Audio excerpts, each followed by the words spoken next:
Hello everyone, welcome back to the channel. In this channel, we explore everything related to English literature exam, be it the preparation strategy or content for exams like NET, SET and GATE or other English literature exams. So, in our today's video, we are going to analyze some MSQs and MCQs of GATE English Literature's previous year question paper. So, these questions will help you to understand how to analyze the question better, what type of questions were being asked, and how to analyze the difficulty level of the exam. So we'll go through each of these previous year question papers, MCQs and MSQ, step by step. So the purpose behind making this video was to guide you through how to approach the questions, how to eliminate the option or how to choose the correct option, and how to pick the right strategy for some particular question. So without much delay, let's start our video and learn something more about how to approach the GATE exam correctly. Okay, so I have prepared some of the MCQs type of questions, some of the selected MCQ types of question and MSQ type of questions. So first we are going to look through the MSQ types of question. So the first question here is, which of these is not an autobiography? Option A, Baby Campbell's The Prison We Broke. Option B, Bama's Karuku. Option C, Mulk Anand's Untouchable. And option D, Om Prakash Balmik's Juten. So here you can see that the answer was being highlighted here, that is Mulk Anand's Untouchable. Here the other three options, they are the autobiographies, whereas Mulk Anand's Untouchable focuses on a real life incident, so it becomes a fictional work. Okay, so here why I put this particular question, because in our excitement we often tend to ignore what is actually being asked in the question. So here the key phrase is not an autobiography. And when we look through the options carefully, it becomes easier for us to answer what is actually asked in the particular question. Okay, now let's move forward to the second question. So the second question was, whose poem does Clent Brooke closely read to arrive at his concept of the well-wrought urn? So the first option is William Wordsworth, the second option is John Keats, the option C was William Blake, the option D was Alfred Lord Tennyson. So here the answer was John Keats. So this question was asked from literary theory and criticism. So as I already said in one of my video that from a GATE exams point of view, it's important to learn everything about the literary theory and criticism, and that to be in details. So Clent Brooks was a critic, and we have to read all about the major critics that is prescribed in our literary criticism syllabus. So they ask some in-depth question or in-depth concepts about these critics. So we have to go through each of these important critics and the concepts or their works given by them. So the third question is, history is not made only in statecraft, its lasting results are produced in the ranks of learned men. Name the play from which the above expert has been taken. Option A, Mahesh Dattani's 30 Days in September. Option B, Vijay Tendulkar's Silence, the Court is in Session. Option C, Girish Karnad's Tughlaq. Option D, Rabindranath Tagore's Muktadhara. So here you can see that the answer was Girish Karnad's Tughlaq. So if you analyze the particular question in detail, you will see that the particular term history is mentioned here. And if you look at the options closely, you'll notice that we know that Girish Karnad's every play was a political allegory or it's a historical novel. So if you have even the slightest idea about some writers and the key concepts or the key themes attached to their works, it becomes easier for us to answer these type of question even when we actually don't know the particular answer. So here we can guess and answer, but in MCQs we have negative marks, so we have to carefully tread with them. Next, this literary mode parallels the flouting of authority and inversion of social hierarchies that in many cultures are permitted in a season of. It does so by introducing a mingling of voices from diverse social labels that are free to mock and subvert authority, to flout social norms by rivalry, and to exhibit various ways of profaning what is ordinarily regarded as sacrosanct. So the above description explains the concept of option A, magic realism, option B, intertextuality, option C, carnivalesque, option D, heteroglossia. So the answer here is Carnivalesque by Mikhail Bakhtin. So these are so if we carefully look about on those options, we can see that Carnivalesque and Heteroglossia was written by Mikhail Bakhtin. These concepts are given by Mikhail Bakhtin, and the other concepts are not by Mikhail Bakhtin. If we see. So, if we look closely at the questions, we have to pick some keywords and we have to analyze our options according to the keywords given in the question. So, we have to read everything about the literary theory and criticism, and as I already said, we have to look some important critics and some of the works and concept given in that works. So these kind of concepts are very much important. So also you can look Mikhail Bakhtin's some other concepts like carnivalesque, heteroglossia, dialogism, polyphony, and some other also concepts given by him. So look closely about all these concepts given by the key critics of literary theory and criticism. Next, let's move to the 5 number question, that is, who published the novel The Bell Jar under the pseudonym Victoria Lucas? Option A, Dorothy Richardson. Option B, Virginia Woolf. Option C, Sylvia Plath. Option D, Alice Walker. So here the answer was Sylvia Plath. Okay, so in GATE exam or even in the NET exam, they ask questions like based on their pseudonym, like which writer wrote this particular work under which pseudonym. So we have to remember which was the pseudonym of which writer, and under that pseudonym what work was being written by them. Okay, so it's important to remember about writers and their pseudonyms. Let's move forward and talk about the 6th number of question, that is, which linguistic process can be seen in the formation of the following words? Smog, brunch, mottle, and telecast. So here the option A was borrowing, option B was compounding, option C was blending, and option D was back formation. So here the answer was blending. So if we look about the option like smog, smoke plus fog, smog. So this question was taken from our linguistic part of the syllabus. There are so many ways in which we can format words, and we have to learn about all the key concepts that is given in linguistic. For example, we have to learn about borrowing, which prefixes use, which suffixes use, or compounding, blending, back formation. So these are some of the important terms in linguistic that we must know. Next, the 7-number question. Which of the following novels opens with the sentence, "It's a truth universally acknowledged that a single man in possession of a good fortune must be in want of a wife"? Option A, Sense and Sensibility. Option B, Pride and Prejudice. Option C, Mansfield Park. Option D, Emma. So here the answer was Pride and Prejudice. So it's important for us to know about every opening line of the major works written by the major writers, even the last lines or the last words said by the narrator in those particular major works, because in exams we often see 1 to 2 questions they ask only based on the last lines or the opening lines of major works. So the question number 8, the love song of J. Alfred Prufrock is or an Option A, ode. Option B, dramatic monologue. Option C, haiku. Option D, villanelle.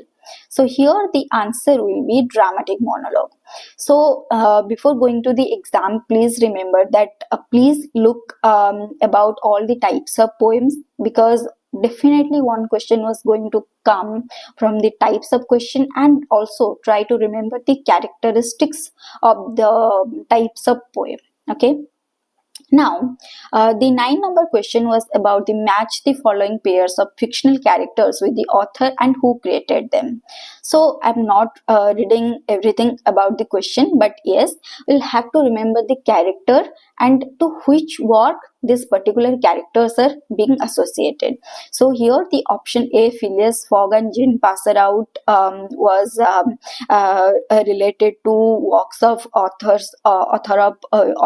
Jules Verne. So this particular work was from the work Around the World in 80 Days by Julius Verne. Option 2, that is Don Quixote and Sancho Panza. It's a very famous novel by Miguel de Cervantes. The option C was Candide and Pangloss. It matched with Voltaire. It was one of the from the work Candida. Next, Dogberry and Verges. These are the characters from William Shakespeare's work Much Ado About Nothing. The last question of the MCQ series was, which of the following is not a part of the Theban trilogy?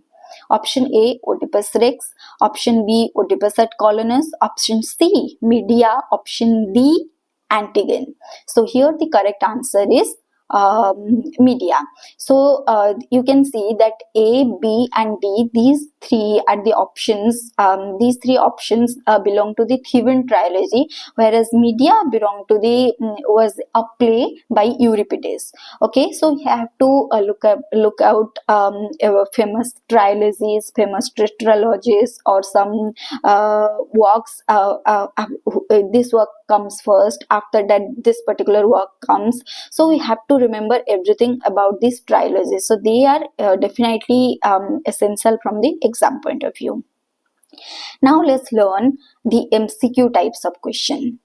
So in MCQ types of questions, the major problem here is there is no negative marking in this MCQ types of question, whereas in MCQ types of question we have to face negative marking, but in MSQ types of question there is no negative marking, but yes, you have to pick more than one correct option. So let's look the first question and analyze how it's going to work. So the first question here is, which of the following novels is or are predominantly set in Bombay? As I already said, more than one option will be correct here. So the first option is Kiran Nagarkar's Ravan and Eddie. Option B, Rohinton Mistress, A Fine Balance. Option C, Salman Rushdie's Midnight Children. Option D, Arvind Adhika's The White Tiger. So here the answer was A, B, C. That is Kiran Nagarkar's Ravan and Eddie, Rohinton Mistress Fine Balance, and Salman Rushdie's Midnight Children. So even if you only correct B and C and you let A, they are not going to give you marks. It's here you'll not get the marks. You'll have to pick all the correct options. So there will be no negative marking, but even if you don't pick out all the correct options, marks will not be deducted, but you'll not get any kind of marks for the particular question. Okay.